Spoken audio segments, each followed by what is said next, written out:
Hi అండి. Welcome back. ఇవాళ సరికొత్త రెసిపీతో మన ముందుకైతే వచ్చారు. ఏం తీసుకొచ్చారనుకుంటున్నారా? చూడండి. ఎమ్మి బోన్‌లెస్ చికెన్ అయితే తీసుకొచ్చారంట. ఈ చికెన్‌ని ముందుగా క్లీన్ చేసేసుకొని, ఈ విధంగా పసుపు, కారం, కొంచెం ఉప్పు అయితే రాసేసుకొని ఈ విధంగా పెట్టుకున్నారనమాట. ఇప్పుడు అల్లం వెల్లుల్లి పేస్ట్. సో, ఇప్పుడు మనం ఏం చేసుకోబోతున్నాం అంటే చికెన్ గ్రేవీ కర్రీ చేసుకోబోతున్నాం అనమాట. దీంట్లోకి ముందుగా అల్లం వెల్లిపాయ పేస్ట్ వేసుకోవాలి.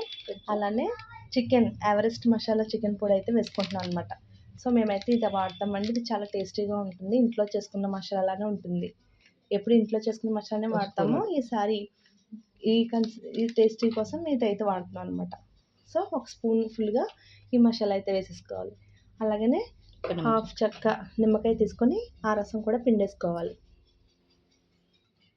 సో పెరుగు కొంచెం వేసుకోవాలండి. స్మాల్ కప్పు పెరుగు అయితే వేసేసుకొని మ్యారినేట్ చేసుకోవాలి. సో పెరుగు వేసిన తర్వాత కొంచెం క్లీన్ చేసి పెట్టుకున్న పుదీనా కూడా వేసేసుకొని బాగా మ్యారినేట్ చేసుకోవాలండి. ఈ విధంగా సో ఈ విధంగా అయితే కలిపేసుకున్నామండి. ఇంకా కొంచెం గ్రేవీ కన్సిస్టెన్సీ కోసం మేమైతే నానబెట్టుకున్న జీడిపప్పు, గసగసాలు ఈ విధంగా పేస్ట్ అయితే చేసేసి పెట్టుకున్నాం. ఇప్పుడు గ్రేవీ కర్రీ కోసం ఒక 3 ఆనియన్స్ అయితే ఇలా చాప్ చేసి పెట్టుకున్నామండి. సో ఇప్పుడు కర్రీ ఎలా చేయాలో ప్రాసెస్లోకి అయితే వెళ్ళిపోదాం. పేస్ట్ కాకుండా ఇలా కొన్ని జీడిపప్పులు కూడా వేసుకొని కర్రీ అయితే వండుకుందాం అనుకుంటున్నాం. మేము దీన్ని ముందుగానే 1 అవర్ బిఫోర్ నానబెట్టుకుని ఉంచుకున్నాం అన్నమాట. సో ఇది కూడా గ్రేవీలో అయితే వేసి కర్రీ ప్రిపేర్ చేయబోతున్నాం. చికెన్ జీడిపప్పు కర్రీ అండి. ముందుగా స్టవ్ అయితే వెలిగించుకొని ప్యాన్ పెట్టుకొని ఆయిల్ అయితే కర్రీకి సరిపడా ఆయిల్ అయితే వేసేసుకోవాలండి. సో ఈ విధంగా చాప్ చేసి పెట్టుకున్న ఉల్లిపాయలు, పచ్చిమిర్చి అయితే వేసేసుకొని బాగా రెడ్డిష్ కలర్ వచ్చేలాగా అయితే వేపేసుకోవాలి. సో స్పైసీనెస్ కోసం తగ్గట్టుగా మేమైతే 3 గ్రీన్ చిల్లీస్ అయితే వేసుకున్నాం. ఆనియన్ పీసెస్ కూడా వేసుకొని ఫ్రై చేసుకోవాలి. ఆనియన్స్ అయితే ఈ విధంగా మగ్గిపోయినాయండి. ఇప్పుడు జీడిపప్పు ఏదైతే నానబెట్టి క్లీన్ చేసి పెట్టుకున్నామో ఈ జీడిపప్పును కూడా వేసేసుకోవాలి. ఇది కూడా ఉల్లిపాయతో పాటు వేగితే మనకి బాగుంటుంది అన్నమాట టేస్ట్.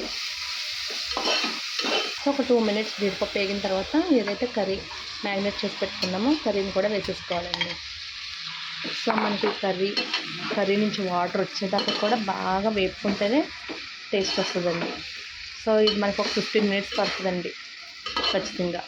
ఈ విధంగా ఒకసారి కలిపేసుకొని ఉంచుకుంటే దాని నుంచి వచ్చిన వాటర్ బట్టి కర్రీ అనేది ఉడికిపోతుంది అనమాట. 15 మినిట్స్ తర్వాత మనకి కర్రీ అయితే ఈ విధంగా కుక్ అయిందండి. సో ఇంకొక 5 మినిట్స్ ఆగి మనం వాటర్ అయితే వేసుకుందాం.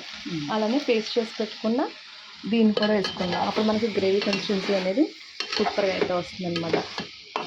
సో ఈ విధంగా నూనె పైకి తెల్లలాగైతే మనకి కుక్ అయిపోయిందండి. ఇప్పుడు కొంచెం వాటర్ వేసుకొని వాటర్లో కూడా ఉడికితే మనకి చికెన్ అనేది బాగా కుక్ అయిపోతుంది అనమాట. సో వాటర్ అయితే వేసేసుకుందాం. సో ఈ విధంగా కొంచెం వాటర్ అయితే వేసేసుకోవాలన్నమాట. వాటర్ వేసుకున్నాక మళ్ళీ ఒక 10 మినిట్స్ అయితే మనం మూత పెట్టేసి ఉడికించుకున్నట్టయితే మన కర్రీ మ్యాక్సిమం కంప్లీట్ అయిపోతుందండి. దించే ముందు మాత్రం గ్రేవీని మర్చిపోకుండా వేసేసుకోవాలి. ఒక 15 మినిట్స్ తర్వాత మనకి కర్రీ అయితే ఈ విధంగా కుక్ అయిపోయిందండి. సో ఆల్మోస్ట్ రెడీ అయిపోయినట్టే. మనం ఏదైతే పేస్ట్ చేసి పెట్టుకున్నామో దాన్ని కూడా వేసేసుకుందాం. సో ఈ విధంగా జీడిపప్పు, గసగసాలు ఏదైతే పేస్ట్ చేసి పెట్టుకున్నామో ఇది వేయడం వల్ల మనకి ఇంకా రెస్టారెంట్ స్టైల్లో అయితే కుక్ అయిపోతుంది. ఫ్లేవర్ కూడా చాలా ఎమ్మీగా ఉంటుందన్నమాట. ఆల్మోస్ట్ మన కర్రీ అయితే రెడీ అయిపోయిందండి. ఇది ఒక 10 మినిట్స్ పాటు ఆ ముక్కకి అది పట్టేలా ఉంటే సరిపోతుంది అనమాట. ఇదంతా పుదీనా. సో ఫైనల్గా కొంచెం పుదీనా. ఈ కర్రీ మేము పుదీనా ఫ్లేవర్ వచ్చేలా చేసుకోవాలని చెప్పి పుదీనాని అయితే హైలైట్ చేసామండి. కొత్తిమీర అనేది ఎక్కడ వేయకుండా జస్ట్ ఆ మ్యారినేట్ చేసినప్పుడు కూడా చికెన్లో పుదీనా వేసుకున్నాం. ఇప్పుడు కూడా పుదీనానే వేసుకొని ఫినిషింగ్ టచ్ చేస్తున్నాం అనమాట. సో ఈ విధంగా మన కర్రీ అయితే రెడీ అయిపోయింది. పుదీనా చికెన్ గ్రేవీ కర్రీ రెస్టారెంట్ స్టైల్లో.